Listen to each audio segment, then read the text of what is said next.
Papa Dudut. Bibilhin ko to, deserve ko naman. Ito ang madalas kong linya sa tuwing nadadaan ako sa mall o napapatingin sa online shop sa cellphone ko. Deserve ko naman at pera ko naman. Self-love naman. Ito ang mga panggagaslight ko sa sarili ko para lamang hindi ako makonsensya na nakarami na ako ng bili sa mga luho ko. Ako nga pala si Janet, 40 anyos. Isa ako sa mga magagastos na tao sa Pilipinas. Hindi po ako proud dito pero aminado ako at mahilig ako sa mga material na bagay. Iyon ang nagpapasaya kasi sa akin. Iyon ang naging drive ko para tapusin ang 8 oras na trabaho ko sa call center. Siguro nakadagdag sa drive ko ang laging pagpupuyat ko kaya naman hindi ko na napapansin na napaparami na ang paglustay ko ng pera sa mga material na bagay na iniisip kong magpapasaya naman sa akin. Lumaki kasi ako sa mahirap na pamilya, hindi na ibigay ng mga magulang ko lahat ng itinuro ko sa mall o tiyangge, Papa Dudut. Kaya naman tumodo ako ng bawi sa sarili ko noong nagkaroon ako ng trabaho sa call center. Mabuti na lang dahil matalino at madiskarte ako sa trabaho. Kaya naman mabilis akong na-promote, Papa Dudut. Sa madaling salita ay lumaki ang sahod ko. Nagkaroon tuloy ako ng panibagong dahilan para gumastos pa. Isang bagay na malakas na tinutulan ng live-in partner ko na si Rafi, Papa Dudut. Mas matanda lang siya ng 5 taon sa akin, may katagalan na ang relasyon namin, komportable na nga siyang sabihin sa akin na hindi niya gusto ang pagiging malustay ko sa pera, Papa Dudut.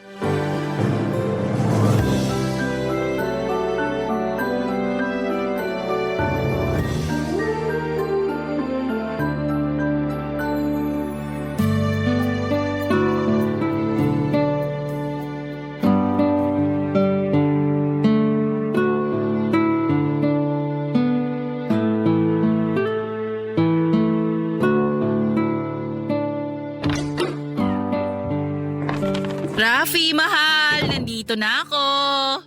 Bakit ngayon ka lang nakauwi? Kanina ka pa out sa trabaho mo ah. Kasama ko kasi si Sarah, nag-mall kami saglit. Kailangan kong makahinga. Ang daming nakaka-stress na nangyari sa trabaho kanina eh. Nag-mall ka na naman? Kaya pala ang dami mo na namang bitbit na shopping bags. Nagkataon kasi na sale sa mall kanina. Up to 50% off, ang laki ng tipid ko ah. Hindi ka nakatipid kasi gumastos ka pa rin. Sigurado ako, bumili ka na naman ng mga hindi kailangang gamit. Ano bang hindi kailangan? Tignan mo nga. Bumili ako ng pang-decorate natin sa Valentine's Day. Magiging mapula ang bahay na to sa February 14. Hindi pa nga nagsisimula ang bare months. Pero ang utak mo pang Valentine's na. Naka-ready na rin ako for bare months, no? Heto nga't bumili na ako ng Christmas lights. Gumagana pa ang Christmas lights natin. Bakit bumili ka pa ulit? Hindi ko kasi gusto yung ilaw ng dati nating Christmas lights. Para kang nasa beer house. Hindi siya lang tignan. Gumagawa ka lang na rason para itama yung maling paggastos mo. Sapat na yung dahilan na 50% off para gumastos. Ang laking tipid nun ah. Mas tipid kung hindi ka na gumastos. Na-stress nga ako, di ba? Pwede naman magkapin na lang o maglakad-lakad. Bakit kailangan pa bumili ng Christmas lights? Umiikot na lang tayo. Hayaan mo na, nabili ko na. Saka pera ko naman to. Lagi na lang yan ang sinasabi mo. Oo, alam ko pera mo yan. Pinagtrabahuan mo yan. Pero bilang partner mo, gusto ko iparealize sa'yo na hindi porket may pera ka gagastos ka na. Anong gusto mong gawin ko sa pera ko? Ipang-display sa cabinet. Ibaon sa lupa para maging fertilizer ng kalachuchi. Ang sinasabi ko lang, maging wais at maging maingat ka sa paggamit ng pera. Wais naman itong mga nabili ko. Uulitin ko, 50% off. Kalahati lang ng original price ang nagastos ko. O diba, wais? Sana dinagdag mo na lang sa ipon mo. Yun ang wais. Ayokong sobrahan ng ipon ko. Baka mainggit ang bangko. Nagawa pa talaga magbiro. Kesa naman pag-awayan na naman natin to. Hindi naman sana pag-aawayan kung makikinig ka lang sa akin. Nakikinig naman ako sa'yo. Kung nakikinig ka, bakit hindi mo pa rin maintindihan ang punto ko? Kasi mahilig ako sa gamit. Itong nagpapasaya sa akin. Diba sinabi ko naman sa'yo to dati? Sino ngayon ang hindi nakikinig? Alam mo, lagi na lang akong talo sa usapan na to. Suportahan mo na lang kasi ako. Masaya naman ako eh. Magiging masaya ka pa ba kapag nasayad ang ipon mo at nabaon ka sa utang? Hindi mangyayari sa akin yan. Alam ko kung paano i-handle ng tama ang pera ko. Kung marunong ka mag-handle ng pera mo, bakit kailangan mong bumili ng mga pulang kupido para sa Valentine's? Kasalanan ko ba kung gusto kong i-celebrate ang Valentine's? Sa ating dalawa, parang ako lang ang may pakialam sa Valentine's sa totoo lang. Anong parang ikaw na lang may pakialam? Kasi ako na lang tong nag-e-effort tuwing Valentine's Day. Di mo nga ako mabilhan ng bulaklak tulad nung ginagawa ng ibang boyfriend dyan. Hindi kita binibilhan ng bulaklak dahil sayang.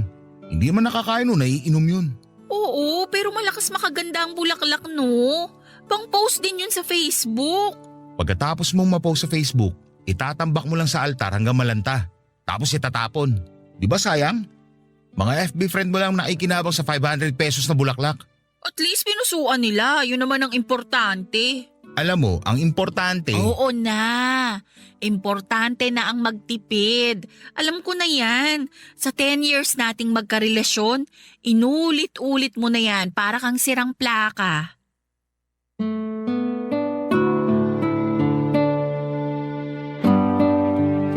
Papadudot na pabuntong hininga na lamang si Rafi sa huling mga sinabi ko. Alam kong ayaw din niya ng away at kahit may gusto pa siyang sabihin ay pinili na lamang niyang manahimik. Hindi naman na namin napalala ang away lalo na kung usapang pera.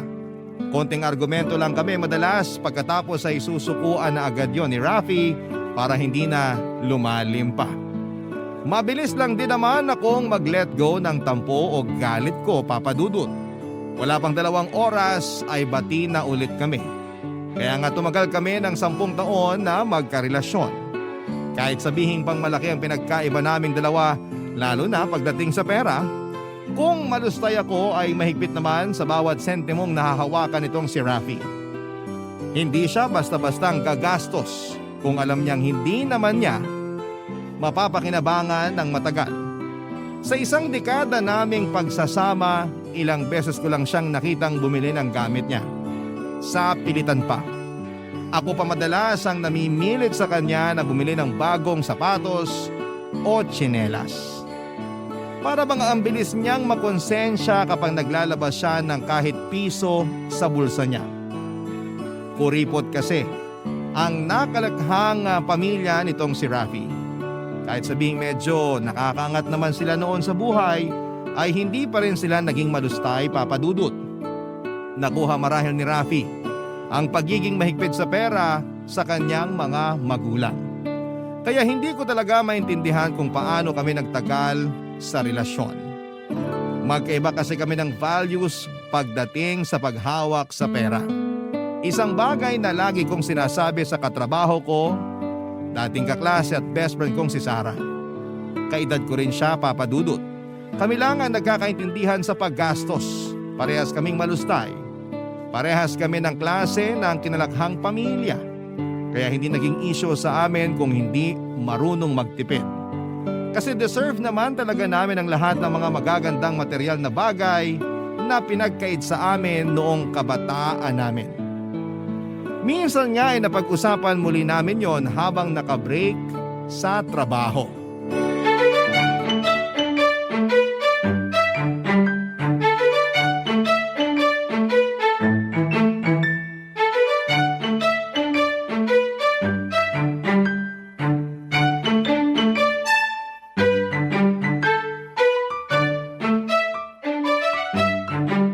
Natuwa lang talaga ako sa binili ko mga vintage na manika.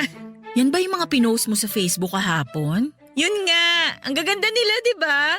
Lalo na yung mga suot nilang bestida. Kahit medyo kupas at may mantsa na, panalo pa rin ang itsura. Nakita ko nga yan. Nangarap din ako nung bata ako na makabili nung ganong manika kaso mahal talaga eh. Kaya puro paper dolls at text lang ang binili sa akin ni na mama. Ako rin naman. Kaya nga nung nakita ko yung mga manikang yun sa isang online selling group, ay nako, binili ko na talaga. Deserve ko naman eh. Makakailang deserve ko na naman kaya tayo bago tayo huminto sa kakagastos. Nagagalit na si Rafi eh. Ay nako, hayaan mo siya magalit. Hindi mo naman ginagastos ang pera niya eh. Pinagpuyatan mo ang bawat sentimo na pumapasok sa debit card mo, no? Deserve mo naman. Yan na ata ang motto ko hanggang maging senior citizen na ako. Oo, yun bang tipong uugod-ugod ka na tapos mag-hoard ka ng mga maintenance mo? Branded na maintenance ha? Tapos sa dulo sasabihin mong, deserve ko naman. Nakuha mo! Ay. Pero alam mo, naiisip kong huminto na rin muna sa kakagastos. Ang laki na rin kasi nung nabawas sa ipon ko dahil sa mga mapanuksong sale na yan. Ay naku, laban lang! Gumamit ka na kasi ng credit card para hindi isang bagsakan yung labas mo ng pera. Papagalitan ako ni Rafi niyan. Demonyo raw ang credit card eh. Eh di pa-bless mo muna bago mo gamitin. Hindi kaya ako mabaon sa utang pag gumamit ako ng credit card? Hindi yan! Ako nga oh! 3 na ang credit cards ko ngayon. Hindi naman ako nabaon sa utang. Basta marunong ka lang mag-manage. Sure ka ba? Magastos ako pero alanganin talaga ako sa credit card. Ano ka ba? Basta umutang ka lang nung alam mong mababayaran mo sa due date. Tsaka pwede namang hatiin ang bayad mo sa loob ng 1 buwan. Hindi mabigat. Tsaka magkakaroon ka pa ng points o rewards kapag lagi mong ginagamit yung credit card mo. Eh di may dagdag pang shopping ka pa, di ba? Para kang recruiter ng credit card na nakikita natin sa mall ha. Detalyado talaga ang pangungumbinsi mo sa akin. Eh kasi naman malaki talaga yung naitulong sa akin ng credit cards eh. Para makuha ko yung mga pangarap kong gamit. May gusto pa naman akong bilhin na luxury bag para magamit ko sa annual conference natin. Para hindi na ako minamata ng mga head natin na ang sasyala ng bag at sapatos. O diba? May dagdag na rason ka na para gumamit ng credit card. Suportahan kita dyan. Para may kasama akong nagsuswipe pag gagastos. Baka naman hindi ako ma-approve kapag nag-apply ako. Ano ka ba? Mabilis lang magpa-approve ng credit card dito sa Pinas. Ipakita mo lang na magastos ka, matutuwa sila sa'yo. Baka kasi ma-decline ako lalo't first time ko. Hindi nga, maniwala ka. Baka wala pang 1 linggo nasa gate nyo na yung credit card mo. Mabilis ka lang ma-approve lalo na't malaking pangalan tong kumpanya natin. Tsaka mataas na ang posisyon mo eh. Pag hindi ka na-approve, may karapatan ka magtampo. Sige na, mag-a-apply na ako. Turuan mo ako kung paano. Huwag mo ko susumbong kay Rafi na ako naghikayat sa'yo ha. Baka yan friend na ako nun sa Facebook. Naku, matagal ka na niyang in-unfollow sa Facebook. Naiirita siya sa mga pinupost mo tungkol sa pagsha-shopping mo. Pag nalaman pa niya na ako nangumbinsi sa'yo na mag-credit card ka, nako, baka ipakulam ako nun. Kukontrahin ko ang kulam niya sa'yo. May kita ko nagpapahid ng langis sa noo para mawala ang epekto ng kulam.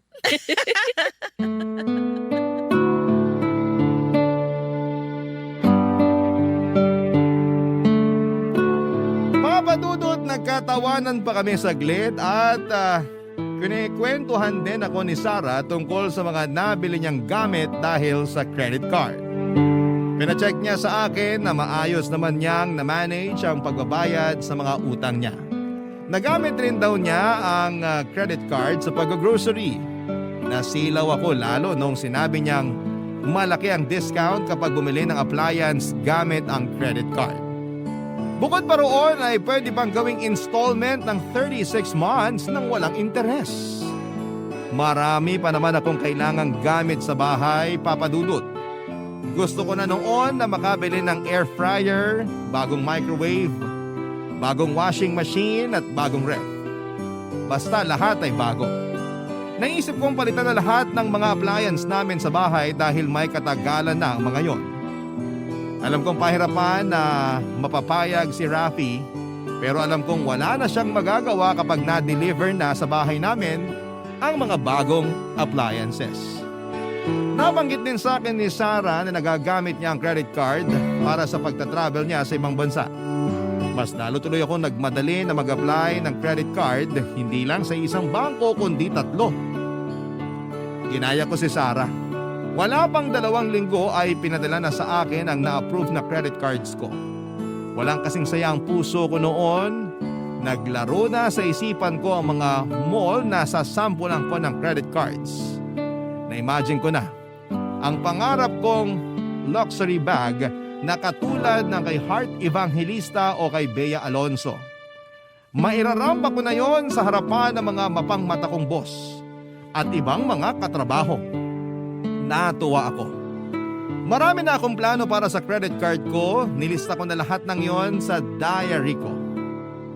Doon ko nililista lahat ng mga pagkakagasusan ko. Dahil yon ang isang bagay na hindi pinapakialamanan ni Raffy, Papa Dudut. Barangay Love Stories. Barangay Love Stories. Tulad ng naging plano ay hindi ko na pinaalam kay Raffy ang tungkol sa credit cards ko. Alam kong magiging malaking kontra siya sa paggamit noon, Papa Dudut. Ayaw niya kasing umuutang at kilala ko si Raffy.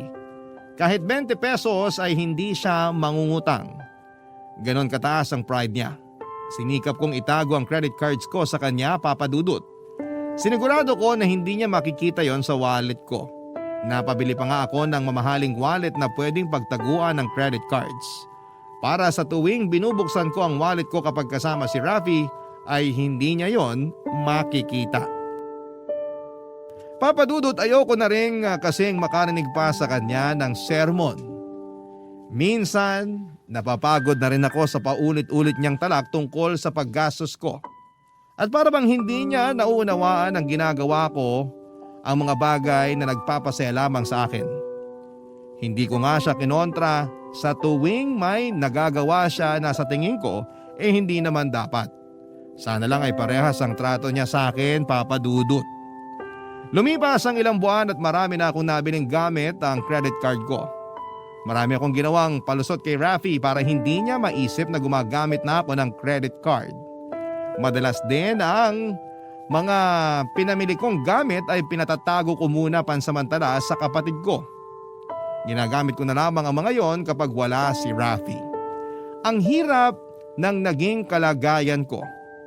Pero kailangan kong ilihim yon sa kanya dahil paniguradong puputaktihin niya lamang ako ng sermon. Isang gabi magkaharap kami at nagkakape, wala kaming pasok kinabukasan dahil holiday. Kaya naisip naming magkwentuhan at magpuyat, Papa Dudut. Hindi ko na lamang namalaya na napunta na kami sa usapang credit card. Hindi ko rin alam kung paano kami napunta roon samantalang tungkol lang sa carrots ang pinag-uusapan namin. Ang bilis ng mga pangyayari.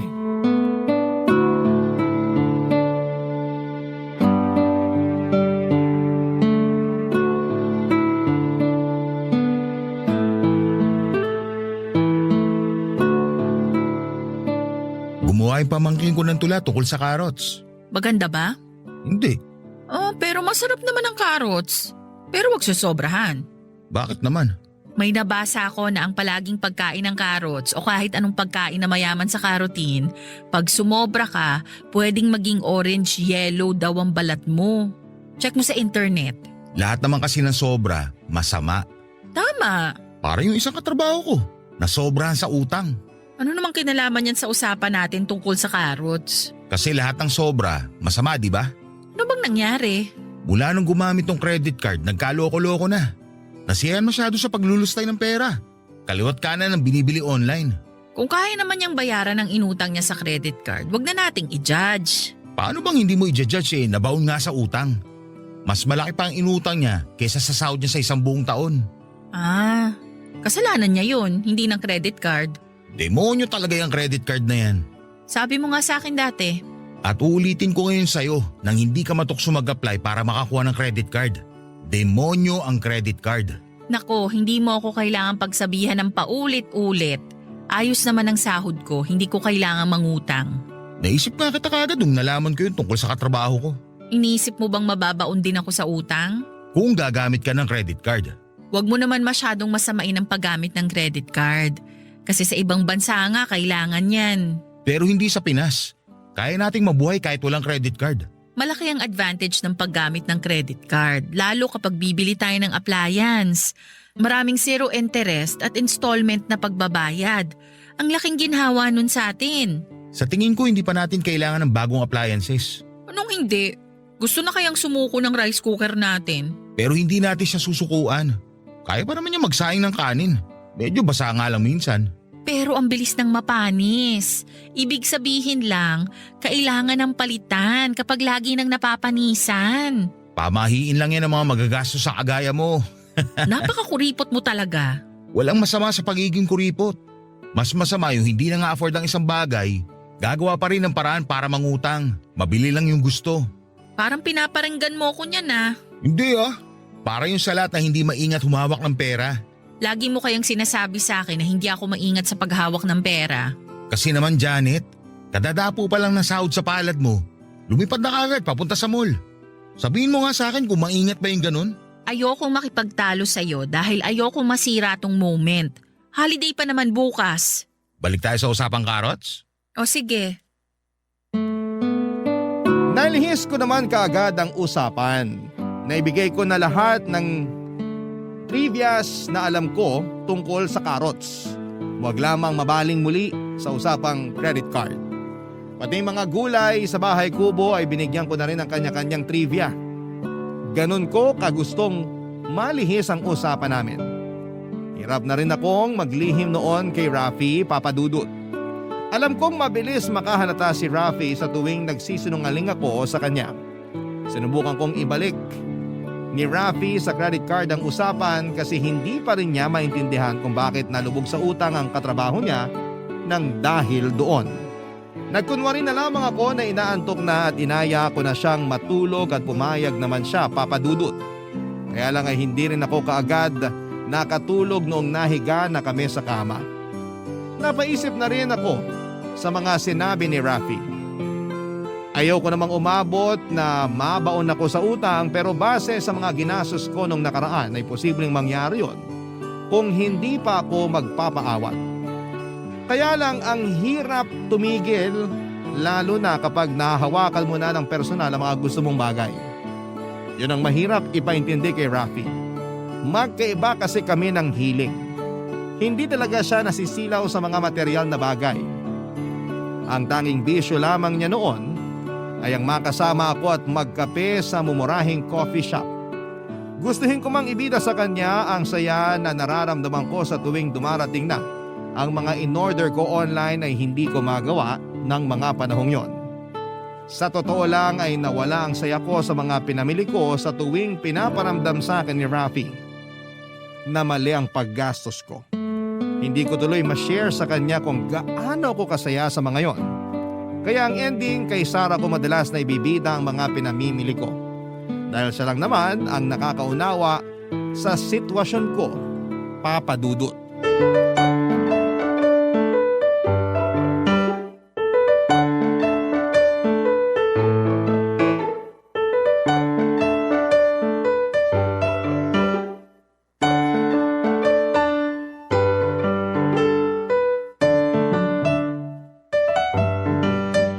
Ang taray ng silver boots mo ah.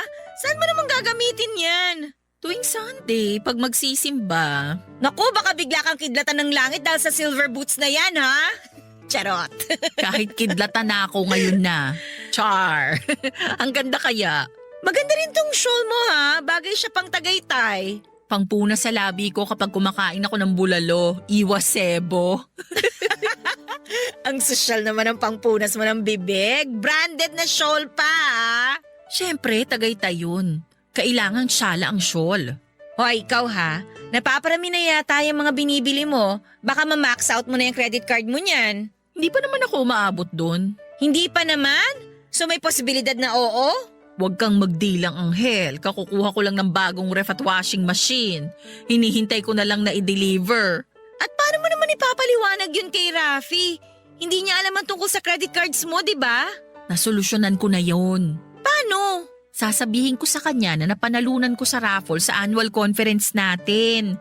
Sinakto ko na yung araw ng delivery 3 days after ng conference natin. Brainy ba? Ako na yun. Magaling yan ha, okay ka. Paano yung mga susunod na bibilin mong appliances? Raffle ulit ang irarason mo. Oo naman, maniniwala pa rin si Rafi. Alam kasi niya na swerte ako sa raffle. Dati pa naman ako nananalo ng raffle. Yung rice cooker at microwave nga na gamit namin ngayon, napanalunan ko pa yun sa Christmas raffle sa isang mall. Ah, kaya ang lakas mong ipalusot na nanalo ka sa raffle. Okay, gets. Yung ibang bibilin ko, pwede ko namang sabihin na regalo mo sa akin. Dinamay mo pa talaga ako ha? Alam mo namang mainit ang mga mata sa akin ng ka-live-in mo. Akala niya kasi tinuturuan kitang gumastos ng sobra. Ang hindi niya alam, ako ang unang nagturo sa'yo. Kaya nga, tapos akong pag-iinitan niya. Hayaan mo na, hindi naman kayo palaging nagkikita. Pero ikaw ha, oy, maghinay-hinay ka sa kagagamit mo ng credit cards. Teka nga, ikaw nga tong nangumbinsi sa akin na gumamit ng credit card tapos ngayon parang kinukonsensya mo ko. Baka lang kasi mapasobra ka at hindi mo mamanage ng maayos ang pagbabayad. May increase naman tayo next year. Saka ilang buwan na lang darating na ang 13th month pay natin. Bahala ka. Basta sinabihan kita. Hayaan mo na ako. Kaya kong bayaran lahat ng inutang ko. Siguraduhin mo lang kasi hindi kita pauutangin kapag nabaon ka. Wow! Akala ko pa naman magkaibigan tayo. Magkaibigan tayo pero sa utang, pas ako dyan. Huwag ka mag-alala. Hindi ako uutang sa'yo. Kaya kong bayaran lahat ng inutang ko. Ako kasi medyo naghihinay-hinay muna sa paggamit ng credit card ko. Nalula ako nung nag-Singapore ako eh. Ang dami kong na-swipe. Ayun, ang ending, kinailangan kong bayaran ng installment for 2 years. Ang laki kaya ng interest. Ay, hindi ako aabot dyan. Every due date, kaya kong bayaran ang nautang ko. Papadudot, pinaniwala ko si Sarah na totoo ang mga sinabi ko. Hindi ko magawang tumingin sa mga mata niya at nagkunwari akong nililigpit ang shawl at silver boots na nabili ko. Pero sa totoo lang ay paraan ko yon para hindi niya makitang nagsisinungaling ako sa kanya. Hindi ko pa naman ugaling maglihim kay Sarah. Mas totoo nga ako sa kanya kesa kay Rafi. Pero nang mga oras na yon ay natakot ako na i-judge niya ako dahil sa maling paggamit ko ng credit card. Hindi ko pa rin kasi magawang aminin sa sarili ko noon na maling-mali talaga na tumodo na ako sa credit card. Nung una ay mababang presyo lamang ang sinaswipe ko hanggang sa na-enjoy ko nang mag-swipe ng malalaki at mamahaling bagay. Nawalan ako ng kontrol, papadudot. Kahit alam kong lumobo na noon ang babayaran ko ay pinagpatuloy ko pa rin dahil yon ang paraan ko para mawala ang stress ko. Nagkanda patong-patong ang mga niloan ko dahil hindi ko magawang bayaran ang monthly due ko sa credit card. At ang masakla pa ay puro minimum amount lang ang binabayaran ko kaya naman lumolobo tuloy ang mga interes. Matagal na ako nawala ng ipon bago pa ako magkaroon ng credit card.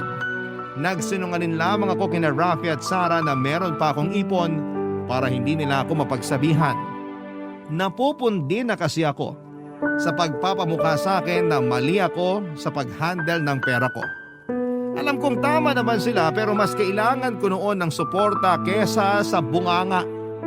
Hindi na ako nakakatulog ng maayos sa kakaisip kung paano ko malulusutan ang mga inutang ko gamit ang mga credit cards.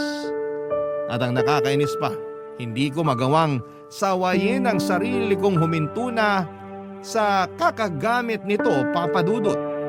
Nagpatuloy pa rin ako sa paglustay kahit na nabaon na ako sa utang ng panahong yon. Barangay Love Stories. Barangay Love Stories. Papadudot na alala ko nung bata pa lamang ako. May kinaiinggitan akong sapatos at libro sa kaklase kong nakakaangat sa buhay. Uso kasi yon noon. Naging sentro ng atensyon ng kaklase kong yon habang nilalakad ang sapatos niya at habang binubuklat ang libro niya. Pangarap ko ang mga gamit niyang yun, papadudot.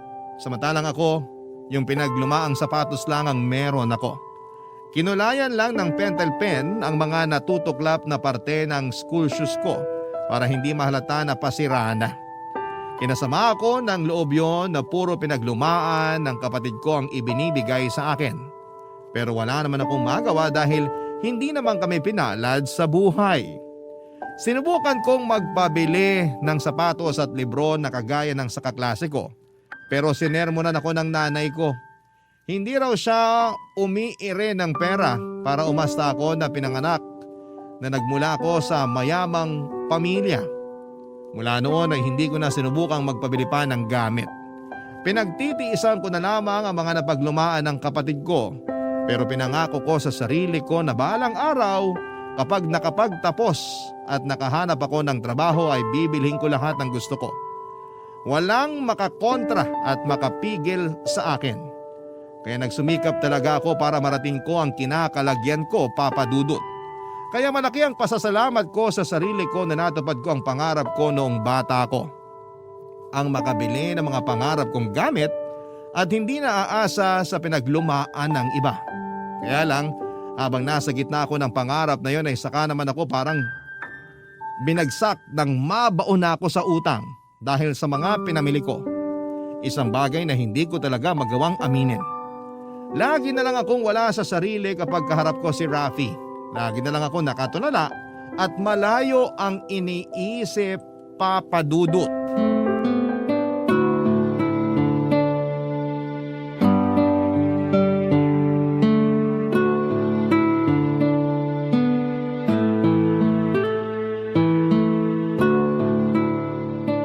Janet! Huy, Janet! Ha? Janet? Bakit? Okay ka lang ba? Kanina pa kita kinakausap. Sorry, may iniisip lang ako sa trabaho. Ano na ulit yung sinasabi mo? Malapit na ang birthday mo. Malapit na ba? Ano ba nangyayari sa'yo? Sarili mong birthday nakalimutan mo? Tad-tad lang kasi ako ng gagawin sa trabaho. Pasensya na. Saan mo balak mag-celebrate? Wag na siguro, gastos lang yan. Ha? Kailan ka pa tumanggi sa gastos? May next year pa para mag-celebrate ng birthday. Buhay pa naman ako noon, sure ako. Darating kasi yung dalawang kapatid ko sa birthday mo. Ha? In-invite mo sila sa birthday ko? Hindi naman. Naisip lang nilang umuwi ng Pinas eh. Nagkataon na ang balik nila sa mismong birthday mo. O tapos? Gusto ko mag-celebrate tayo ng birthday mo. May mga na-check na akong birthday packages sa mga hotel. Kasama na rin yung mga kwarto natin. Hala, edi ang laki ng gagastusin. Medyo, pero binigyan naman ako ng discount lalo na di peak season ng birthday mo. Kahit nabigyan ka ng discount, mahal pa rin yan. Ayaw mo bang mag-dinner na lang tayo dito sa bahay? O kaya mag-eat all you can restaurant? Ngayon mo pa naisip magtipid eh. Kailangan ko ang gumastos ka ngayon. Bakit? Alam mo naman yung dalawang kapatid ko. Lagi minamatay yung pagstay ko sa Pinas. Mas maganda raw kasi ang magiging buhay ko kung sumama ako sa kanila sa US. So may gusto kang patunayan sa kanila at ako ang gagamitin mo para maitawid yung plano mo. Medyo. Pero syempre, priority natin na ikasasaya mo sa birthday mo. Alam ko naman na gusto mo ikaw lagi ang center of attraction tuwing birthday mo. Nagbago na kasi ako. Gusto ko low-key na lang lahat.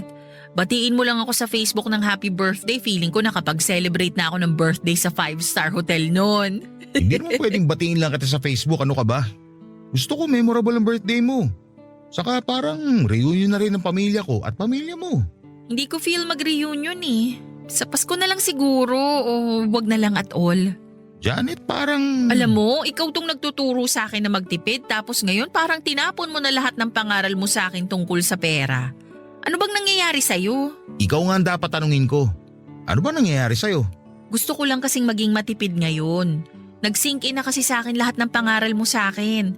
Ngayon ko nasisimulan. Wrong timing naman yung pag-sink in ng mga pangaral ko sa'yo. Saka mo na simulan, pagkatapos na lang ng birthday mo. Gumastos ka pa ngayon. Hindi naman ganun kalaki ang mababaw sa ipon mo, sure ako dun. Ako ang magbe-birthday, kaya dapat ako ang masunod. Ayokong bawasan ang laman ng bank account ko.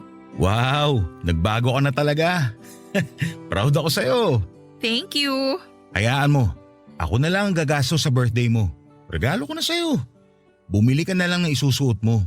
Alam ko naman na gusto mo laging bago ang damit mo tuwing birthday mo. Tumango na lamang ako sa huling sinabi ni Rafi para hindi na humaba pa ang usapan.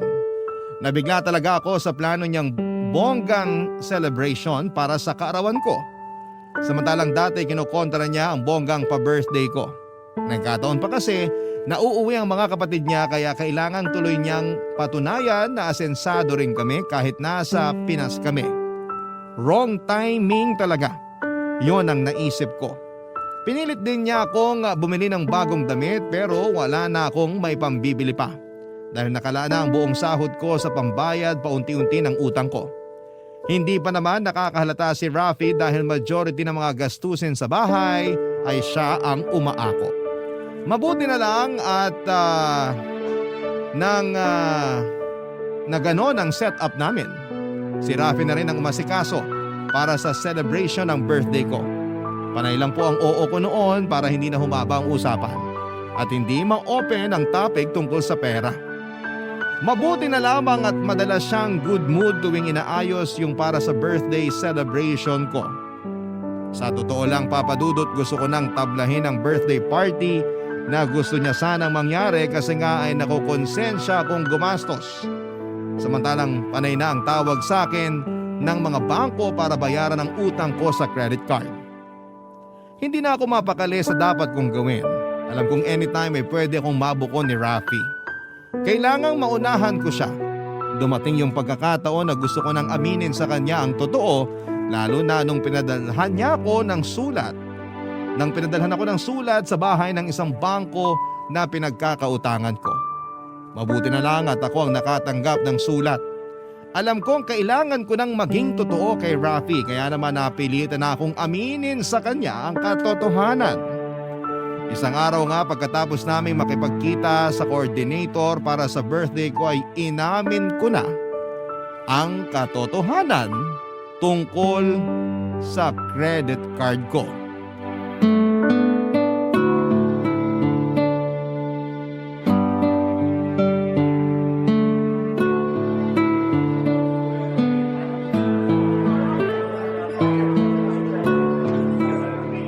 Mukhang maayos naman yung coordinator natin, no? Oo, kaso ang gagastos ng idea niya, hindi nakakatuwa sa bulsa. Feeling ko nga magkakasundo kayo eh. Joke ba yon? Sorry, hindi nakakatawa. Bakit ba ang sensitive mo? Dati naman aminado kang magastos ka. Nagbabago kasi ang tao. Wrong timing ka talaga magbago. Bakit ba ayaw mo akong seryosohin? Hindi ko kasi alam kung ano nangyayari sa'yo. May dapat ba tayong pag-usapan ng seryoso? Meron. Dapat ba akong kabahan dyan? Siguro. Sabihin mo na sa akin bago pa dumating in order kong kape. Ayoko nervyusin masyado. Tama ka. Saan? Sa pagiging magastos ko. Ha? Paano tama ako? Nabaon na ako sa utang. Ano? May 3 akong credit cards. 3? At lahat yon, max out ko na. Nagpatong-patong yung mga utang ko. Hindi ko pa rin nababayaran kasi puro minimum lang ang binabayaran ko kada due date. Ang dami ko na ring loan. Bakit ngayon mo lang sinabi to? Kasi nahihiya ako. Di ba pinagsabihan na kita tungkol dyan? Demonyo ang credit card. Kaya nga mas lalo kong nahihiya na sabihin sa'yo eh. Baka pwede pang ibalik lahat ng mga nabili mo. Kahit kalahati na lang ng bayad nyo ibalik sa'yo. Ano? Pwede kaya yun? Hindi pwede. Ibenta natin yung washing machine at ref na nakuha mo sa raffle. Hindi naman natin kailangan yun. Pangbawas lang. Magagalit ka ba kung sasabihin kong hindi ko naman yun napanalunan sa raffle? Binili ko yun gamit yung isang credit card ko kasi naka 0 interest. Tapos installment pa. Bakit ba ang hilig mong kagatin yung mga 0% interest na yan? Saka ano naman ngayon kung installment? Hindi mo ba naisip na gusto ka lang nilang maakit na gumastos? Ngayon alam ko na. Pambihira. Pinagyabang ko pa sa mga kakilala ko na mabango ang palad mo. Kasi lagi kang nananalo sa raffle. Tapos ngayon malalaman ko hindi pala totoo. Gusto ko lang naman ng bagong ref at washing machine. Ano ba problema mo sa dating ref at washing machine natin? Gumagana pa rin naman yung mga yun ah. Lumalamig pa rin naman yung mga laman ng ref na yun. At nakakapaglaban ng maayos yung dating washing machine natin. Kasi gusto ko ng bago. Pero gusto mo ba magbayad para sa mga bago? Hindi. Ay! O anong plano mo? Di ko rin alam. Kinukulit na kasi ako ng mga collection agency para bayaran yung mga utang ko. Malamang yan ang gagawin nila. Huwag mo naman sana akong pagalitan ngayon. Kailangan ko ng pangunawa mo. Gusto kitang unawain pero naiinis ako sa'yo ngayon. Naiinis din naman ako sa sarili ko ngayon eh. Ay, okay lang ba sa'yo na hindi na mag-celebrate ang birthday mo? Nung nakaraan ko pa naman sinasabi na wag na, nakukonsensya na kasi ako. Ako na magbabayad ng utang mo sa credit card. Gagamitin ko na lang yung budget ko sana para sa birthday celebration mo. Yun na lang regalo ko sa'yo. Gagawin mo yun? Sa isang kondisyon. Sige, kahit ano. Gupitin mo sa harapan ko yung mga credit card mo. At ipangako mo sa akin na hindi ka na uutang ulit. Tumango ako ng ilang ulit sa mga sinabing kondisyon ni Rafi Papadudut. Nagmadali akong kinuha ang gunting at ang 3 credit cards ko. Ginupit ko ang mga yon sa harapan niya. Madilim pa rin ang aura ni Rafi noon dahil mukhang pinoproseso pa lamang niya mga nangyayari. Nahiyaman ako pero niyakap ko siya para magpasalamat sa pag-ako niya sa utang ko. Nagpasalamat din ako sa pangunawa niya. Tinulungan niya akong ayusin ang mga nautang ko. Marami akong gamit na pinagpasyahan ko ng ibenta. Binawi ko na rin ang lumang ref at washing machine sa kapatid ko para mabenta na namin ang bagong ref at washing machine. Si Rafi ang umasikaso noon lahat para sa akin. Mabuti na lang at magaling sa pagbabudget si Rafi. Tinulungan din niya ako ng tamang sasabihin sa bangko kapag humarap na ako para ayusin lahat ng niloan ko. Hindi naging sapat ang perang nailabas ni Rafi para mabayaran ang mga inutang ko. Pending din kasi ang mga pinagbentahan ko sa mga nabili kong gamit. Kaya naman napilitan si Rafi na lapitan ang mga kapatid niya para umutang. Pinaliwanag niya ang mga nangyari at tinanggap ni Rafi lahat ng pangaral ng mga kapatid niya sa kanya. Mas lalo akong nakaramdam ng hiya sa mga nangyari. Napakabuti ng ka-live-in partner ko. Nilunok niya ang pride niya para maisalba ako sa mga pagkakautang ko. Hindi niya pinaramdam sa akin na nagbago ang tingin at pagmamahal niya. Kasi kahit wala kaming pera ay nagawa pa rin niyang itawid ang birthday ko. Nakapag-celebrate pa rin kami kahit konti lang ang handa at konti lang ang imbitado. Naging masaya ako, Papa Dudut. Naging payapa ang puso ko. Hindi naman pala kailangan gumastos ng malaki para lamang maging masaya. Tama nga sila. Sapat na yung napapaligiran ka ng mga taong nagmamahal sa iyo kahit na walang-wala ka na. Sa kalagayan ko, Papa Dudut, ay si Rafi po yun. Maraming salamat sa pagbasa ng liham ko sakaling mapili po ito sa napakaraming nagpapadala sa inyo. Abangan ko po itong ma-upload sa inyong YouTube channel. Itong kwento ko para ma-share ko rin po sa mga kakilala ko para magsilbing aral sa kanilang lahat. Muli, maraming salamat po sa inyo, Papa Dudut, at sa Barangay Love Stories. Ang inyong kapuso, Janet. Dear Papa Dudut, sobra rin ba kayong magpahalaga ng pagkakaibigan? Ako kasi ay oo. Umabot sa punto na minahal ko na siya pero huli na ang lahat dahil hindi na kami pupwede. Pero wala naman akong pinagsisisihan, mas nagpapasalamat pa nga ako sa Diyos dahil binigyan niya kami ng pagkakataon upang magkaroon ng pinagsamahan. Importante na maging grateful tayo sa mga bagay kaysa habang buhay na dalhin ang pagsisisi sa ating puso. Bago ko umpisahan ang kwento ko ay magpapakilala muna ako sa inyo. Ako po si Arnold, 34 years old at taga Malate, Manila. Nagtatrabaho ako sa isang pribadong kumpanya bilang assistant supervisor. Matagal na ako nakikinig sa programa ninyong Barangay Love Stories. Karamay ko ang bawat kwento ninyo sa lungkot at saya na nararamdaman ko. Na-inspired din po ako at natututo ng mga aral sa buhay dahil sa mga istoryang tinatampok ninyo. Kaya naman naisipan ko na sumulat sa Barangay LS. Magsisimula ang kwento ko noong nasa kolehiyo pa lamang ako, Papa Dudut. Habang nag-aaral ay nagtatrabaho ako ng part-time sa isang coffee shop kung saan ay nakilala ko si Jessie na hindi nagtagal ay naging kaibigan ko. Hindi tulad ko ay regular na doon si Jessie dahil hindi na siya nag-aaral. Mahirap lang kasi ang pamilya nila at may 6 siyang nakababatang kapatid. Na-stroke ang mama niya at ang papa na lamang niya ang bumubuhay sa kanila na isang jeepney driver. Pangarap ni Jessie ang makapagtapos ng kolehiyo at maging flight attendant. Matangkad kasi siya, Papa Dudut, maganda at gusto raw niyang makapag-travel sa iba't ibang lugar dito sa Pilipinas at sa abroad. Pero hindi na yon natupad nung napilitan siyang magtrabaho para makatulong sa pamilya nila, Papa Dudut.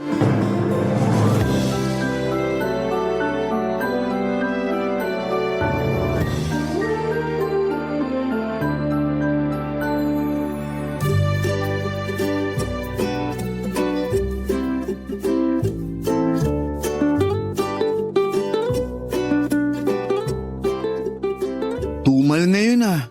Kanina pa walang customer. Dapat ganitong oras, dagsana mga tao. Ganun talaga. Di lahat ng araw mabenta tayo. Meron talaga yung ganito, walang katao-tao. Wala na ngang katao-tao, pati boses mo wala rin kabuhay-buhay. Malungkot kasi ako. May nangyari ba? Meron. Ayoko nga sana mag-duty pero di naman pwede. Pwede kang magkwento sa akin para kahit paano gumaan naman yung loob mo.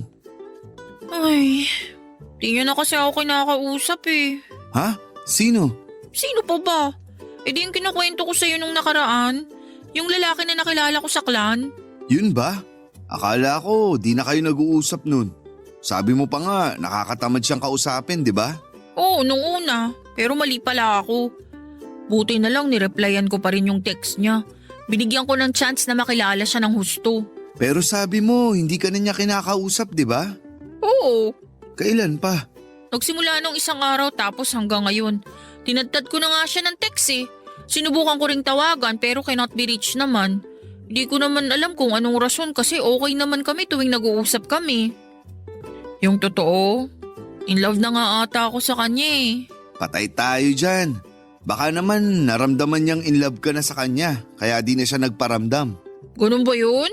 Minsan, oo. Siya kaya yung una nagsabi sa akin na gusto niya ako. Tapos sabi ko di pa ako ready ulit makipagrelasyon kasi nga kakabreak ko pa lang si ex-boyfriend ko. Nakwento ko yun sa'yo ah. Oo, iyak ka pa nga ng iyak sa akin nun. Ang pangit ko ba ng mga oras na yun? Hindi naman, sakto lang. Grabe ka naman sa akin. Kaibigan ba talaga kita? Oo, kaya nga sinasabi ko lang yung totoo. Ay nako, ang prangka mo kahit lalaki ka. Wag mo nang ibayin yung usapan. Anong sabi niya nung sinabi mo hindi ka pa ready makipagrelasyon ulit? Willing to wait daw siya. Pero hindi nawala yung sweetness niya. Yung pagiging caring at thoughtful kagaya nung una. Kaya na-inlove na rin ako. Sinabi mo ba yan sa kanya? Sasabihin ko pa lang sana kaso hindi na nagre-reply eh. Tapos hindi ko na matawagan number niya. Palagay mo, may nangyari kayang masama sa kanya? Hindi ko alam pero palagay ko niloko ka lang niya. Hindi totoo na in love siya sa'yo. Talaga? Bakit naman niya gagawin yun wala naman siyang mapapala sa akin? Hindi ko alam pero malay mo, ginawa ka lang niyang pampalipas oras. Tapos nung nagsawa na siya, di ka na niya nareplyan. Nagkita na ba kayo?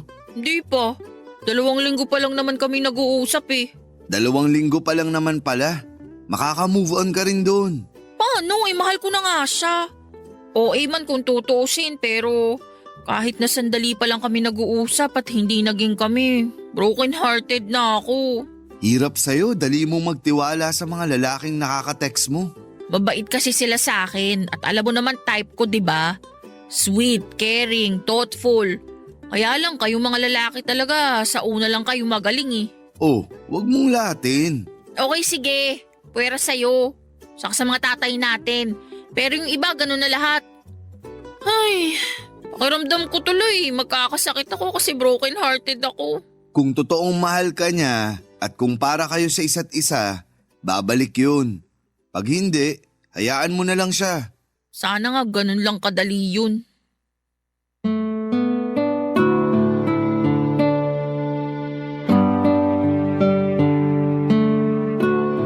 Papadudot hindi pa rin napigilan ni Jessie ang maiyak habang patuloy na nagkukwento kung gaano siya nasaktan sa pang-ghost ko sa kanya ng katext niya. Sa totoo lang ay hindi yon ang unang beses na umiyak siya dahil sa isang lalaki. Maraming beses na at ako na lang yung naaawa sa kanya, Papadudot. Ewan ko ba kung bakit hindi pa rin madala-dala ang kaibigan ko o sadyang malas lang siya sa mga lalaking kinakausap niya at nagiging boyfriend. Pero siguro ay wala naman talagang malas sa pag-ibig. Maling tao lang yung minamahal niya. Kaya nga nasasaktan ako kapag nakikita ko siyang broken-hearted. Hindi niya deserve na tratuhin ang masama ng mga lalaking nakarelasyon o nakausap niya. Sa kabilang banda ay hindi ko rin mapigilang mainis kay Jessie dahil sa mga padalos-dalos niyang desisyon. Lalong-lalo na sa pag-ibig. Madalas kahit na hindi pa siya tuluyang naghihilom ay sinusubukan na niyang makipagmabutihan sa kausap niya. Tapos ay maling tao na naman ang makikilala niya. Kaya nauuwi na naman yon sa pagkabigo ng puso niya. Ewan ko ba sa kaibigan kong yon. Lagi kong sinasabi sa kanya na ang hilig kasi niyang magmadali kaya madalas siyang nagkakamali. Pero alam ko naman na choice niya pa rin yon at sarili pa rin niya ang masusunod kahit na sandamakmak ng payo ang sinabi ko sa kanya. Kaya nga pagkaraan lamang ng 3 linggo simula nang ma-broken hearted si Jessie, nalaman kong meron na naman siyang kausap na lalaki. Tapos pagkalipas ng 1 buwan, meron siyang pinagtapat sa akin, Papa Dudut.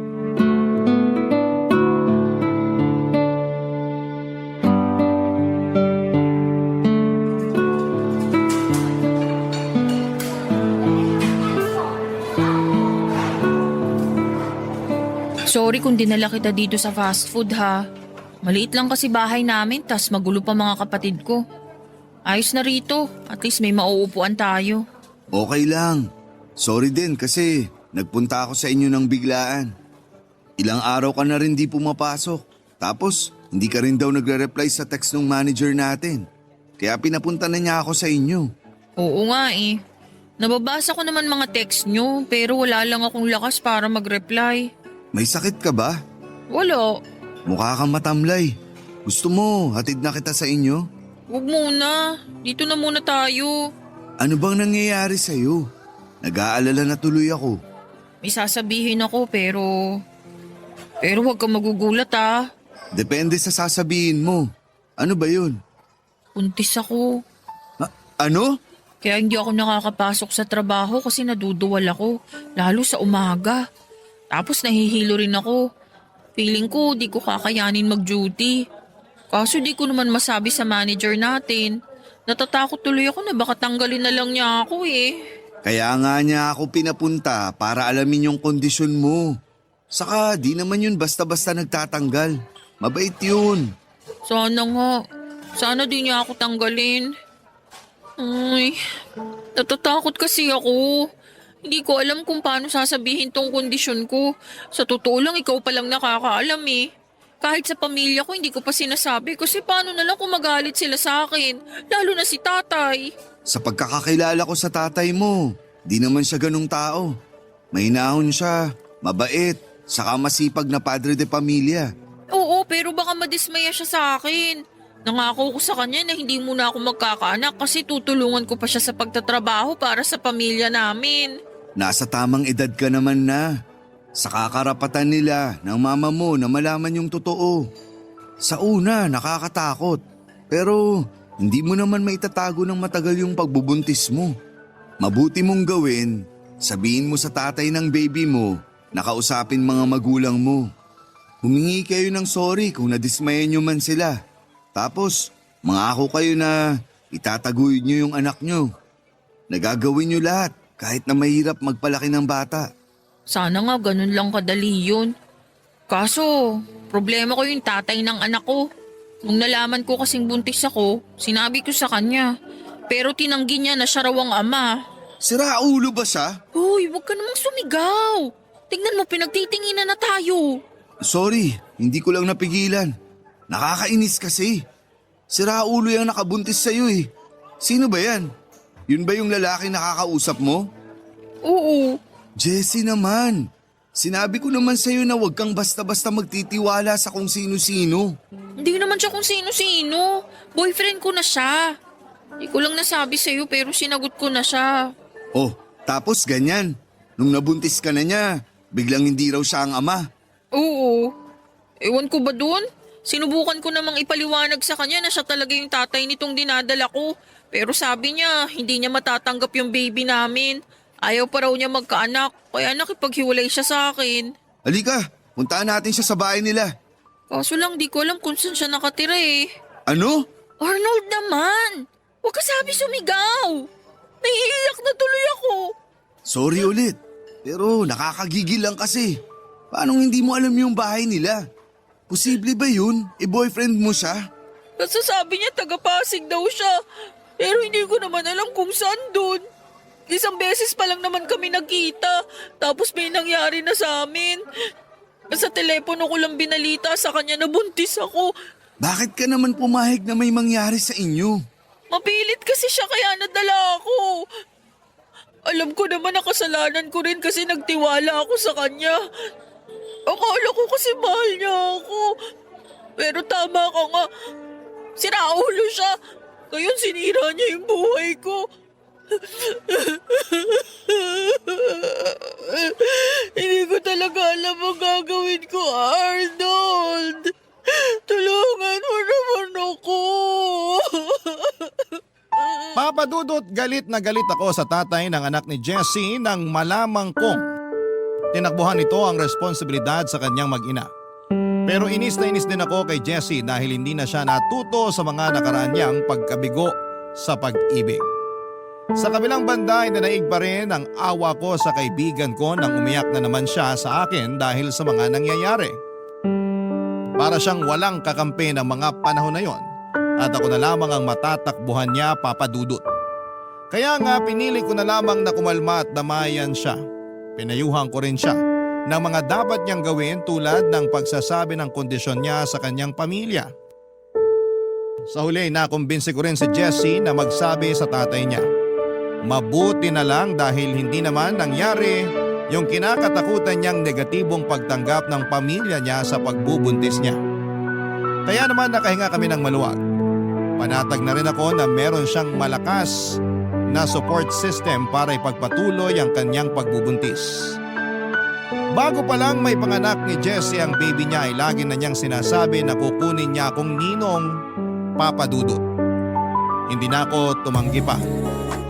Naalala ko pa ang excitement ko sa pagdating ng inaanak ko, ang magiging baby ni Jessie, Papa Dudut. Barangay Love Stories. Barangay Love Stories. Papa Dudut, halinhinan kami ng kapatid na babae ni Jessie sa pagsama sa kanya para magpa-check up at ipa-ultrasound ng baby niya. Nung lumaki na kasi ang tiyan ni Jessie, hirap na siyang maglakad at kailangang merong umaalalay sa kanya. Kaya kung bakante naman ako ay sinasamahan ko na siya, Papa Dudut. Nagtrabaho pa rin si Jessie sa coffee shop hanggang sa sumapit ang kabuwanan niya. Pero pagkakahera na lamang ang inatupag niya doon para lang may sweldo pa rin siya. Buti na lamang at mabait yung manager namin at ang may-ari ng shop. Dahil sa pagsama-sama ko kay Jessie, sa mga check-up niya ay hindi nawala yung napagkakamalan akong tatay ng baby niya. Bagay na tinatawanan ko na lamang, Papa Dudut. Makalipas nga ang 9 na buwan, isang malusog na batang lalaki na pinangalanan niyang Simon ang isinilang. Papa Dudut, naging malapit ako ng husto sa inaanak ko at masayang masaya ako sa pagdating niya. Pero pagkalipas ng 5 buwan ay nagkaroon ng kinakasama itong si Jessie. Umalis sila sa Fairview at tumira sa Cavite. Simula noon ay nalimitahan na ang aming komunikasyon hanggang sa hindi na nga kami nag-uusap. Inisip ko na lamang na nasa mabuti silang kalagayan ng inaanak ko at sa wakas ay natagpuan na ni Jessie ang lalaking magmamahal sa kanya ng totoo. Lumipas ang 5 taon, graduate na ako ng college at nagtatrabaho na sa isang private company sa Ortigas. Hindi ko pa rin nakakalimutan si Jessie at ang inaanak ko sa kanya. Pero hindi na ako nag-initiate na makipag-usap simula noong napansin kong hindi na rin siya active sa Messenger. Hindi na rin siya nag-reply sa huling text ko noong kinukumusta ko sila ng inaanak ko. Kaya nga laking gulat ko, nang isang araw ay nakita ko siya sa opisina namin, Papa Dudut.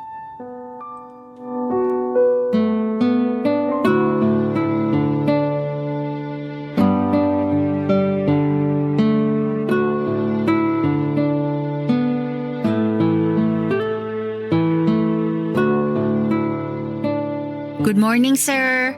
Kokolektahin ko lang po yung basura dito sa cubicle nyo. Jessie? Hala, Arnold! Ako nga. Long time no see! Dito ka na pala nagtatrabaho? Oo. Ikaw din? Oo, kakatanggap lang sa akin nung nakaraan. Tapos kakaumpisa ko lang ngayon. Maglilinis sana ako nitong office nyo kaso nagulat ako kasi may tao na agad. Ang aga mo ah. Oo. Lagi akong maagang pumapasok eh. Pero mas nagulat ako kasi may naglilinis na. Yung dati kasi naming janitress, mas late pa sa pinaka-late naming kasamaan kung pumasok. Kaya siguro hiring kayo. Kumusta ka na? Okay lang naman. Ikaw, kumusta? Okay lang din. Busy lang sa work. Unang trabaho mo to mula nang graduate ka? Oo, Nakakamiss yung coffee shop na pinagtatrabahuhan natin noon. Ay teka, huwag kang magagalit pero matanong ko lang. Malaki sweldo mo rito? okay naman. Napapractice ko yung pinag-aralan ko at masaya naman ako sa ginagawa ko. Ikaw, di ba taga Cavite ka na? Ang layo nitong Ortigas ah. Ay wala na kami sa Cavite. Lumipat na kami dyan sa Mandaluyong, sa may 9 de Pebrero. Kasama ko yung inaanak mo. Talaga? Kailan pa kayo lumipat? Nito lang, 1 buwan nang nakakalipas. Nasaan yung kinakasama mo? Sumakabilang buhay na. Seryoso? Biro lang. Nakipaghiwalay na ako. Nambubugbog yung hayop na yun. Sinasaktan niya kami ng anak ko. Kaya sabi ko, ayoko na. Tinakasan ko na yung kumag na yun. Napakawalang iya ng lalaking yun. Buti na lang talaga nakaalis na kayo sa poder niya. Ay, sinabi mo pa. Ewan ko ba? Ang tanga ko rin eh. Kasi pinaabot ko pa talaga ng ilang taon bago ko natauhan. Kung hindi pa kami umalis ng anak ko, nako, baka patay na kami ngayon. Grabing pananakit niya sa akin, lalo na paglasing siya o tuwing natatalo sa sabong. Lagi niya rin akong sinasabihan ng malandi at may kinakalantaring ibang lalaki kahit siya naman tong harap-harapan ko mang babae. Minsan nga dinadala niya pa yung babae sa inuupahan namin. Pero yung mas kinagagalit ko, yung pananakit niya sa anak ko. Sana pinapulis mo. Dapat sa hayop na yun makulong. Tinatakot niya kasi ako na pag ginawa ko yun may kalalagyan daw kami ng anak ko. Pero okay na yun, nakatakas naman na kami sa kanya eh. Paano kung hanapin niya kayo? Tingin ko hindi niya na yun gagawin kasi may bago na naman siyang kinalolokohang babae. Saka may sakit yun, baka nga natuluyan na. Alam mo, tama ka talaga sa sinabi mo sa akin no na mahilig akong magmadali pagdating sa pag-ibig. Kaya laging maling lalaki yung nasasamahan ko. Akala ko kasi nung una mabait yung ex ko. Pero nung nawalan siya ng trabaho at nalulung sa bisyo, lumabas yung totoong ugali. Naging mahigpit din siya sa akin. May pagkasiloso kasi kaya kulang na lang ikulong na ako sa bahay namin. Hindi niya ako pinapalabas kaya hindi rin ako nakakapagtrabaho. Hindi ko akalain na ganyan yung dinanas mo. Akala ko pa naman, nasa maayos na kayong kalagayan ng anak mo. Kasalanan ko kasi sumama agad ako sa kanya at nagtiwala. Kaya ito yun na pala ako. Karma ko na siguro to. Tapos di pa ako makauwi sa amin kasi hiyang-hiya ako sa tatay ko. Sorry pero alam mo na bang wala na mama nyo? Ay, oo. Tinex ako ng kapatid ko. Pero hindi ako nakapunta eh. Magkahalong lungkot at galit ang naramdaman ko ng mga panahong yon matapos ikwento ni Jessie ang pinagdaanan nila ng anak niya sa dati niyang kinakasama. Pero mas nanaig yung awa ko sa kanya at sa sitwasyon ng pamumuhay nila. Alam ko rin kasi na namatay na ang mama niya at hindi siya nakapunta sa burol at libing nito. Akala namin ay hindi nakarating ang balita sa kanya. Yun pala ay pinagbawalan siyang umuwi sa kanila ng magaling niyang kinakasama. Mabuti na lang talaga dahil nagkaroon na siya ng lakas ng loob na makipaghiwalay dito, Papa Dudut. Simula noon ay bumalik ang pagkakaibigan namin ni Jessie. Aminado akong na-miss ko siya ng gusto, pati na rin ang inaanak ko sa kanya. Kaya nga tuwang-tuwa ako nung minsang dinala niya ang nooy 5 taong gulang niyang anak sa Foundation Day party ng aming kumpanya. Lagi ko rin itong kinukumusta at nagbibigay ako ng regalo sa bata kahit na walang okasyon. Labis naman ang pasasalamat sa akin ni Jessie dahil hindi pa rin daw nawala ang pagkakaibigan namin kahit na 5 taong kaming hindi nagkita at nag-usap, Papa Dudut. At mahal na mahal ko pa rin ang inaanak ko sa kanya. Pero kung tatanungin ninyo ako kung may feelings ako kay Jessie, walang sagot ko dahil noong mga panahong yon ay may babae na akong nagugustuhan at nililigawan. Siya si Melissa. Nakilala ko siya sa isang dating app at may sa ilang beses na rin naming paglabas para mag-date ay naging mabuti ang aming turingan. Hindi na nga lingid sa kaalaman ni Melissa ang tungkol kay Jessie at ang pagiging magkatrabaho namin. Bukod doon ay alam din niya na inaanak ko ang anak ni Jessie dahil kinagkwento ko sa kanya na tuwang-tuwa ako nung nakita ko ang batang yon.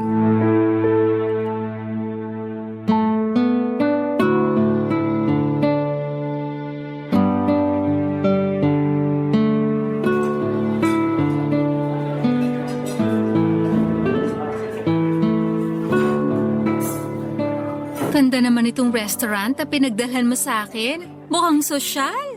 Recommended ng office mate ko. Masarap daw pagkain dito kahit mahal. Pero baka wala akong pambayad ha.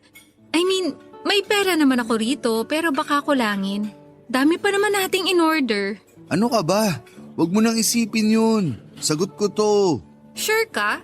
Sure na sure ka? Oo nga, sure na sure ako. Kung ganun, pwede pa ba akong magdagdag ng order? Ha? Akala ko yun na lahat ng order mo. Libre mo naman eh, kaya gusto ko sana magdagdag.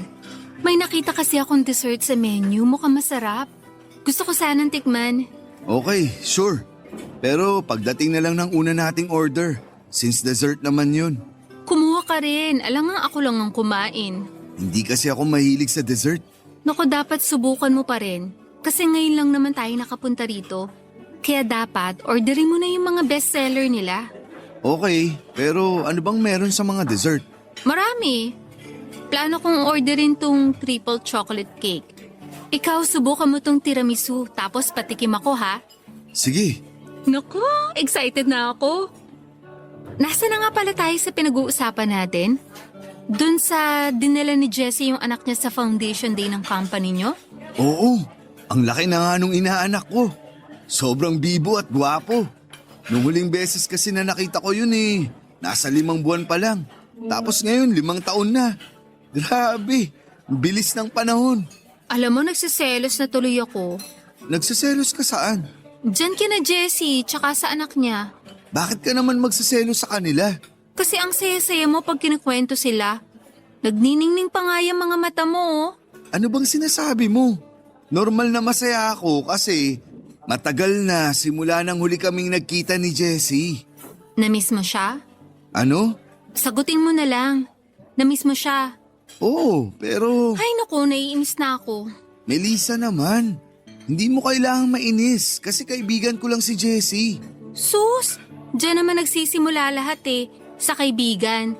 Tapos malalaman ko na lang na nagkakamabutihan na kayo. Hindi mangyayari yun dahil ikaw ang mahal ko. Ikaw nga ang nililigawan ko, di ba? Oo, pero paano kung ma-develop ka dyan kay Jessie? Hindi mo pwedeng sabihin hindi kasi magkatrabaho kayo at araw-araw kayo nagkikita. Tapos tuwang-tuwa ka pa sa anak niya. Pag nangyari yun, paano na lang ako? Ay, ilang beses ko bang dapat sabihin na hindi mangyayari yun? Wala akong feelings kay Jessie. Kung meron, sana noon pa lang niligawan ko na siya, di ba? Tagal-tagal na naming magkaibigan. Pero di sumagi sa isip ko na magkagusto sa kanya. Sa bagay, may punto ka nga ron. Kaya huwag ka nang mag-alala. Wala kang kaagaw sa akin. Kasi ikaw lang ang mahal ko. Sige, naniniwala na ako. Pero magre-request sana ako. Ano yun? Huwag ka masyadong lapit ng lapit sa Jessie na yun. Kasi kung ikaw walang feeling sa kanya, paano kung siya meron na pala? Mamaya nagkakagusto na siya sa'yo tapos agawin ka pa niya sa akin. Ako, hindi ko yun mapapayagan. Lagot talaga siya sa akin. Melissa naman. Seryoso ba yan? Akala mo sa akin nagbibiro? Malamang seryoso yan. Papadudod akala ko ay masaya si Melissa sa pagkikita ulit namin ni Jessie at sa pagiging malapit ko sa inaanak ko pero nagkamali pala ako. Ayaw ko naman na patuloy na magkalamat ang namumuo naming relasyon. Kaya ako na mismo ang naglimita ng interactions ko kay Jessie. Sinabi ko rin kasi sa kanya ang rason at naiintindihan naman niya. Ayaw din daw niyang masira ang relasyon namin ni Melissa pero hindi ibig sabihin ay doon na mapuputol ang aming pagkakaibigan. Hindi nga nagtagal ay naging kami ni Melissa at pagkalipas lang ng 5 buwan ay nag-decide na kaming mag-live-in. Kaya lang ay naramdaman kong bantay sarado niya ako. At mas naging vocal siya na ayaw niya akong makipaglapit kay Jessie at sa anak nito. At dahil mahal ko siya ay sinunod ko ang gusto niyang mangyari kahit na nalulungkot ako. Kaya lang minsan ay sumosobra na si Melissa dahil kahit na wala naman akong ginagawang masama ay pinagbibintangan niya akong nakikipag-ugnayan pa kay Jessie. Na may feelings ako sa kaibigan ko at nagtataksil sa kanya. Dumating yung punto na mas lamang na yung stress kaysa happiness sa relasyon naming dalawa ni Melissa. Papa Dudut. Barangay Love Stories. Barangay Love Stories. Papa Dudut, pakiramdam ko ay nasasakal ako sa relasyon namin ni Melissa. Pero inunawa ko pa rin ang pinanggagalingan niya.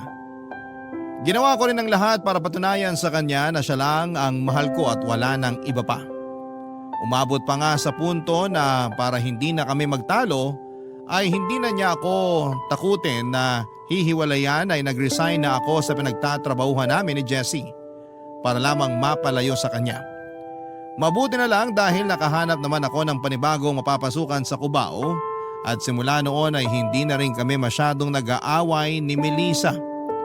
Kaya lang nalaman ko na si Melissa pala ang nagloloko sa aming dalawa dahil meron siyang kinakausap na ibang lalaki.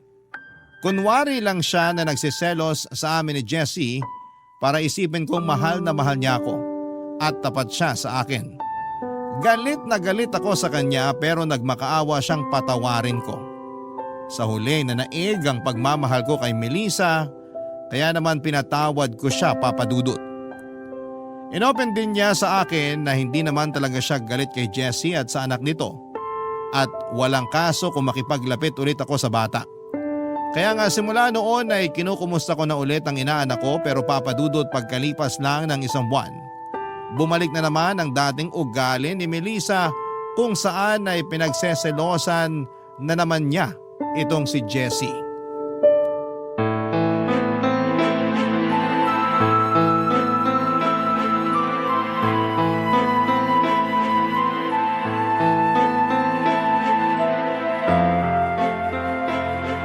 Melissa, anong gagawin mo dyan?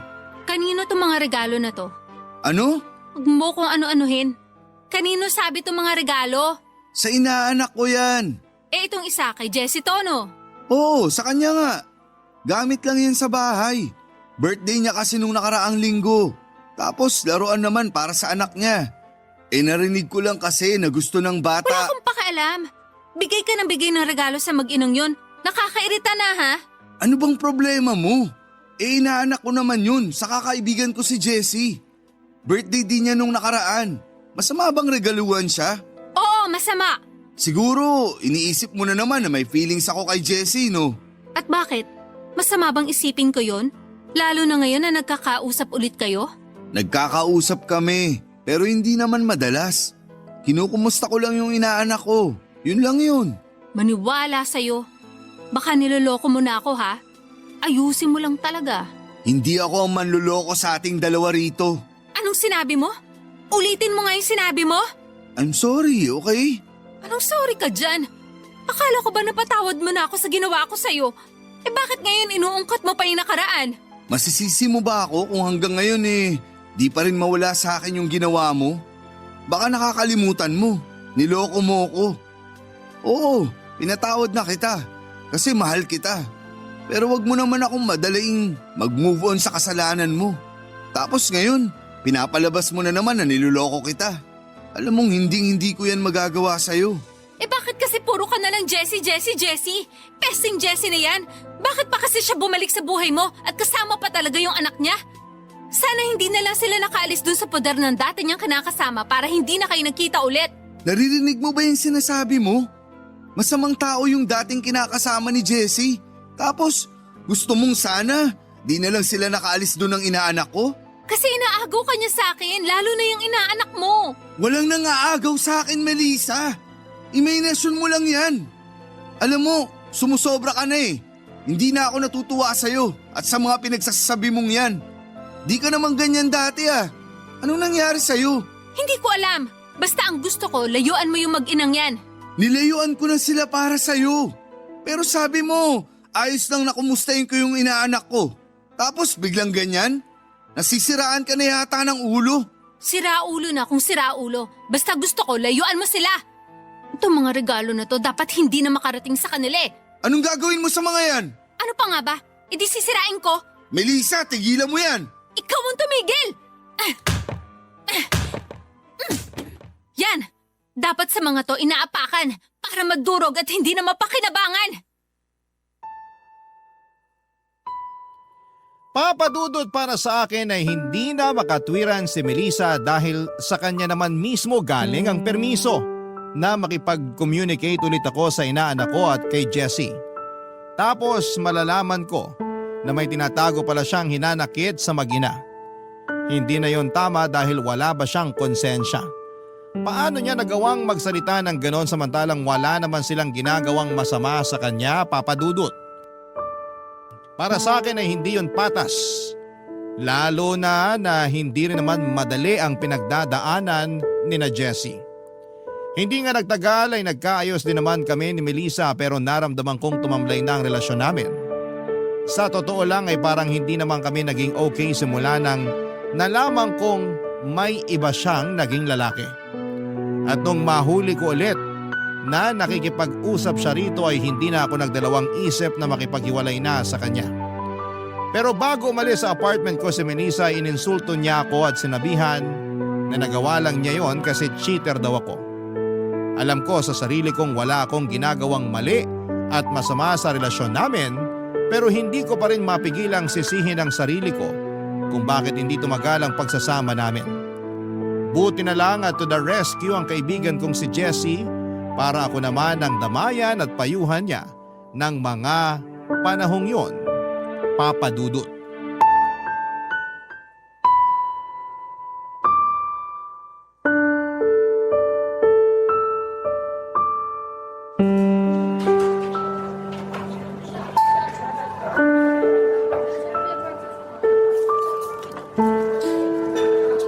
Naalala mo dati, ako yung pinapayuhan at dinadamayan mo kasi broken-hearted ako. Ngayon, nagkapalit na tayo ng sitwasyon. Kaya nga eh. Buti na lang nandyan ka. Kasi wala naman akong mga kaibigan bukod sa'yo. Maliit na bagay lang naman to. Pero nalulungkot talaga ako sa nangyari sa inyo ni Melissa. Akala ko kasi okay na nung hindi na tayo masyadong nag-uusap. Akala ko rin. Pero matagal na pala talagang sira ang relasyon namin. Simula pa lang nung unang beses siyang nagloko. Naiintindihan ko naman siya kung bakit galit siya sa amin ng anak ko. Gusto lang niyang protektahan yung relasyon ninyo. Pero mali pa rin yung nagloko siya tapos ibalik niya sa iyo yung ginawa niya. Wala ka namang kasalanan dito. Kaya wag mong isipin yan. Siya nga yung may kasalanan sa inyo kasi pinag-isipan ka niya ng masama, pati na rin yung anak mo. Saka sinunod ko naman yung gusto niya. Nag-resign ako sa pinagtatrabahuan natin at nilimitahan ko yung pakikipag-usap sa'yo.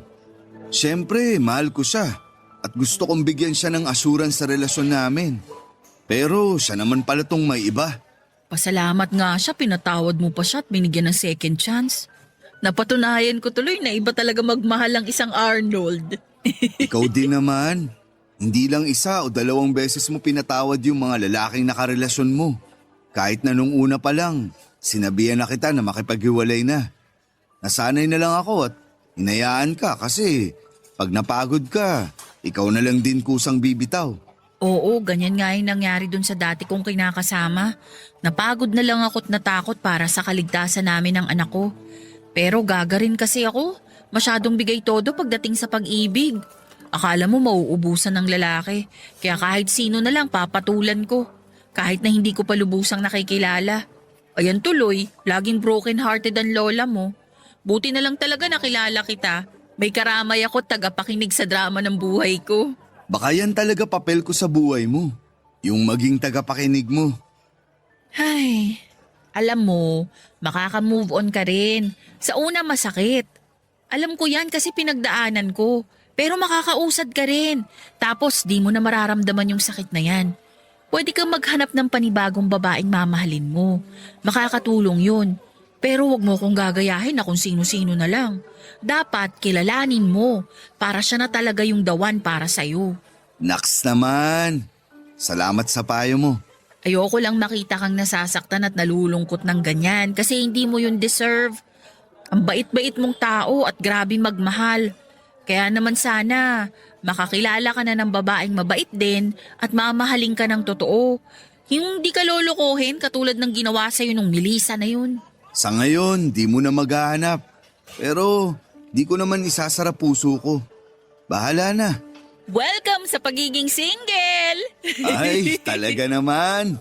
May pag-welcome pa. Pero thank you. Enjoyin mo yan! Hala, ayos ka lang ba? Oo, nangati lang yung lalamunan ko. Sorry. Oh, ito tubig. Inom ka muna. Salamat. Hindi na ako naniniwala na ayos ka lang. Ang sama ng tunog ng ubo mo. Wala to. Huwag kang mag-alala. Mabuti pa kumain na tayo. Gutom na yung dinosaur sa tiyan ko.